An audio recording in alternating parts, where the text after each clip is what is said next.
There's so many options, and if you're somebody who's been looking at the 9600 GT, maybe you've been looking at it for a while, been clicking on it, got it on your wish list, well, you're in luck if you haven't picked one up already, because EVGA has released the dual slot edition. That's right, it's bigger, but it's the same thing. What's the advantage of it being bigger? Pop quiz, do you know? You don't know? Cooler, it's cooler. If you hit someone in the head, it's going to hurt worse. Everyone knows that mass times acceleration equals pain. Everybody knows that. And this one is mass times acceleration, and that equals frame rate pain.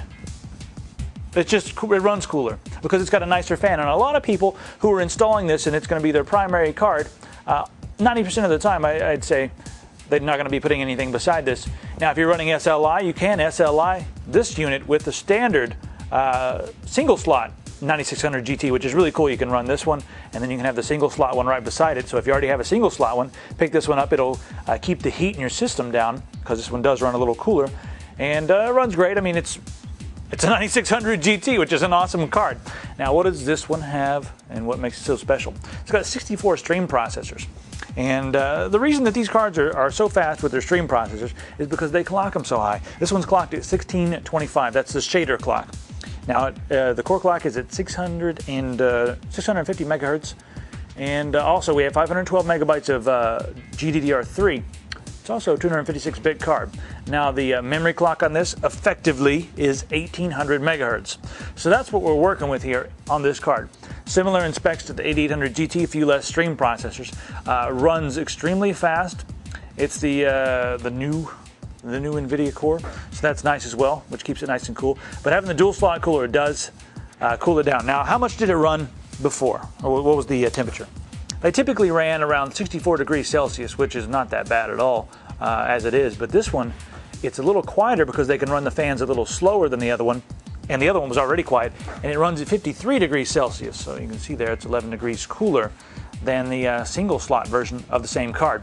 Now, since it's 11 degrees cooler, you can overclock the heck out of this. I've seen some people get well over 100 megahertz overclock on the core clock, and 1 to 200 megahertz on the memory clock as well. So you can do a lot with this card. Let's talk about performance. Hopping into some games. Crysis. 1920 by 1200 playing Crysis. This card is at 18 frames a second. The 3870 is at 19 frames a second, and the 8800 GT is at 30 frames a second. Call of Duty 4 at 1920 by 1200. Running that with the filters on as well, by the way. So this card, 60 frames a second. That's solid. 3870 is at 73 frames a second, and the 8800 GT is at 73 frames a second as well. World in Conflict. This one, no anti-aliasing, but 16 times anisotropy filtering, running at 1920 by 1200. This card, 26 frames per second. The 3870, 24 frames per second. And the 8800 GT is at 29 frames a second. So as you can see there, the stock clocked version typically comes a few frames per second behind the 8800 GT, but it does run cooler. It's got the nice fan, and you can overclock the heck out of this. So I guess the moral of the story is that you're getting a lot for the money. You can pick up this card. It's less money than the 8800 GT, and I believe it's less money than most of the 3870s on the market. You pick this one up. If you know how to overclock, you can download Intune or Riva Tuner or one of those programs like that. Overclock it yourself. It's a lot of fun. And another nice thing about EVGA products, they do have some of the best warranties in the business. I encourage you to go check that out. Make sure you get all the specifics, go to their website, read the fine print, but it's got a really good warranty. Now, let's look at the front.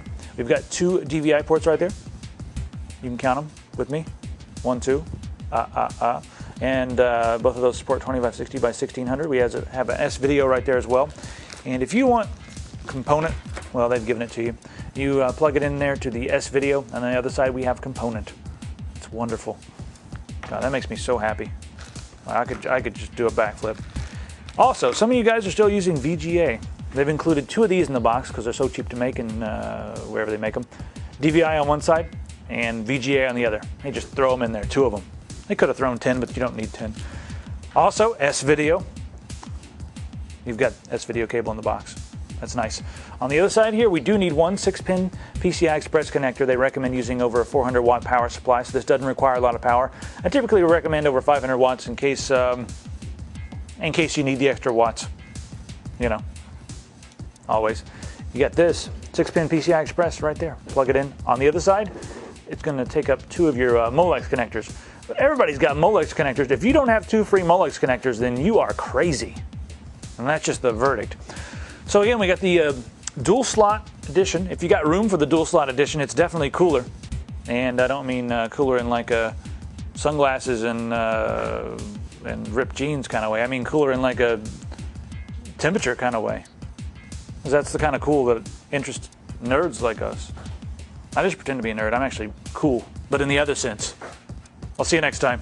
For more information on the EVGA GeForce 9600 GT Dual Slot Edition, go to CompUSA.com and type E145-9614 into the search box. Or you can give us a call 24 hours a day, 7 days a week, 1-800-COMP-USA.